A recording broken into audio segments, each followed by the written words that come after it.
Where do I start? Where do I begin? How do I start? I want to tell some stories about Liberia. Some short stories. And see where they take us. One of the, by the way, that's me, if you didn't recognise me. That's Richard Litvin, author of Prosperous Coach, amazing man. And this is truly remarkable man. This is a man called Fetal. Fetal was 9 when the Civil War broke out. And he ran away. He ran into the back country, got lost, got disconnected from his family, sleeping rough. They were running into villages at night or camps, army camps at night, stealing food. He told us a story about one night, the soldiers came and they were searching for children like him, either to kill them or to recruit them as soldiers. And he hid under a dead body so he didn't get found. And what happened, his friend was taken away. So he lost his friend, he was on his own again. And he managed to escape into Ghana, where a lot of people went during the war. And he stayed there for years. He was told that his family had been killed. And he came back to Liberia.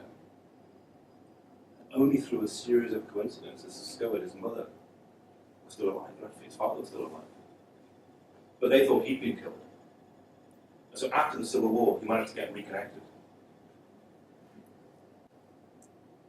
And what he said to us that really made the biggest impact to his story, he said, after the war ended, we didn't know what to do. There was no infrastructure. There was no food chain. There was no food supply. There was no government. There was no police. We just didn't know. And for 3 years, he lived in a state of complete hopelessness. It's very hard to imagine that. To have every context you can imagine taken away from you, and to live in that, and not know from day to day what was going to happen next. And then he decided he wanted to be a lawyer. And so he got a job. He went out to find a job, and he got a job learning to be a screen printer, an apprentice, because he wanted to make enough money to become a lawyer. And he started making some money. He went to his father and said, I really want to be a lawyer. And his father said, we haven't got the money. We just haven't got the money. We can't do it. And so he thought, I need to step up my game. And he decided to set up his own company doing printing. And he got a little bit lucky, like successful people do. And he got this great connection to grow as a print company. And he got this international order that comes in, helping the tourist industry. In fact, he printed out t-shirts. You can't see them, but he printed out t-shirts. And he's got a tourist company who buy t-shirts from him regularly. So he's got a really strong regular income. By the way, a number I didn't share with you in Liberia. The gross domestic product is $357 a head. That's less than $1 a head per person per year. That's total output. That's not actual cash, that's output. Tiny fractions of money people are living on. And he made enough money. And he's now going to university. He will graduate next year. And I asked him, why are you doing this? Why are you so intent on doing this? And he said, because this country needs a police force, a legal system that is not corrupt. This country can never grow until it has a system of government that is not corrupt. Powerful, powerful vision. And he's worked on that vision for 10 years. I've never worked on anything more than like 10 minutes than like 10 years. Have you? How many people in this room have worked on a vision relentlessly for 10 years?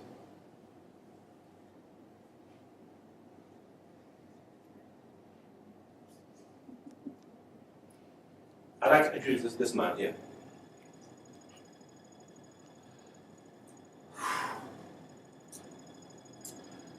This is Kimmy Weeks. Kimmy Weeks is, I think he's 33 now, maybe 32 still, 33 years old. He is the chairman of the biggest mobile phone company in Liberia. He is the president of Liberia Sewage and Water. He is the global head of Youth Action International and a whole bunch of other things. And he is one of the most remarkable men I have ever met. And he told me his story of the Civil War. He was, again, very young, 8 or 9 years old, and he was with his mother living in their house in Monrovia, which is the capital city. And the war broke out. The soldiers came and threw them out of their house and said, leave. You're not staying here, you're going to leave.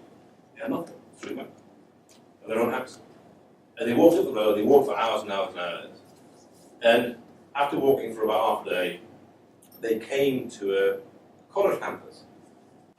And it looked like lots of people had taken over the college campus as refugees. And so they started walking around the college campus trying to get in somewhere so they could get some shelter. And they couldn't get in anywhere. And they walked around for most of the afternoon, him and Kimmy's mother. And someone shouted out the window, how many are there of you? And they said, 2. And they said, because if there's more than 2 of you, you can't come in. But if there really is only 2 of you, you can come in. And they went up to this classroom, it's a normal-sized classroom, and there were about 100 people in this classroom. And they were sitting on the floor, everywhere, crammed against the walls, and they made a little space for Kimmy and his mother. And that's where they were. After about a month, Kimmy got yellow fever and diphtheria at the same time. He was gravely ill.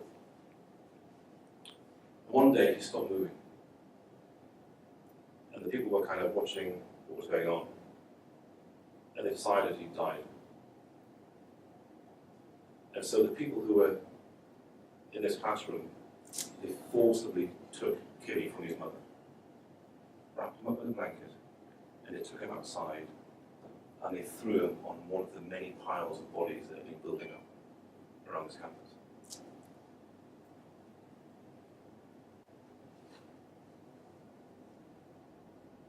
And his mother refused to believe he was dead. And she went out, and she went to every single pile of bodies she could find, until she found Kimmy. And she found him, what could have been his body, and she unwrapped him from the sheet and stayed with him until he came around. He said it was the only time he'd ever seen his mother really upset, because she was always so happy. And then they managed to survive that, and I think they went to Ghana for a while. And he came back and he was 15 years old. And the war had just kind of was coming to an end. And he took this commitment to life as his commitment. And he started creating projects for doing things for Liberia. And he kind of makes light of it because he said there were so many projects he was writing proposals for, and there were so many agencies, the UN and UNICEF, and all these different agencies were getting involved in Liberia post the Civil War. And he wrote all these proposals. And then suddenly he got a reply. He got $400,000 to lead a project to disarm children. He's 15. Here's his project. He has to go and create the treaties agreed with the UN that the warlords have to sign to disarm the children. So he goes out with these treaties, 15 years old, to these garrisons and encampments with these warlords surrounded by guys with machine guns and machetes and stuff, and kind of knocks on the door. I've come here to disarm the children. And he does it. He gets these signatures. He starts to make a difference. He said that one time he went with one of his school friends, and they went to this encampment, and they were sitting there, and the warlord, this guy, was just like talking a lot, and he was talking, and the garrison started to get shelled. He didn't even break his conversation. He goes, "Just sign." No. And he just went talked about another hour. whilst these shells were coming in and gunfight was breaking out. And he got the signature and left. And his friend said, "You know what, Kimmy? Your mission is amazing, but I'm never coming with you again." And he worked on these projects for a couple of years. But then he hit a big roadblock. The Civil War was still kind of going on in the background. And because this project had been around disarming children, he heard this rumour that at the government army camp near the airport, still there, that there were 500 children being trained as soldiers. And he went to one of the agencies he was partnering with, and he said, "They're training soldiers here, they're kids." He said, "Well, yeah, we know that, but, one problem at a time." He said, how can you tolerate that? The government we're working for are training children as soldiers. He said, "I can't accept that." Well, fight the battles you can fight was kind of the answer. And it was Friday. So he phoned a couple of journalists and the radio station and said, "Hey, it's Kimmy here. I've got this information that they're training 500 children at the government camp at the airport." "Oh, that's very interesting." So he told the story. And then it was the weekend. So not much happened. I think there were a couple of minor mentions on the radio, but no real coverage of the story.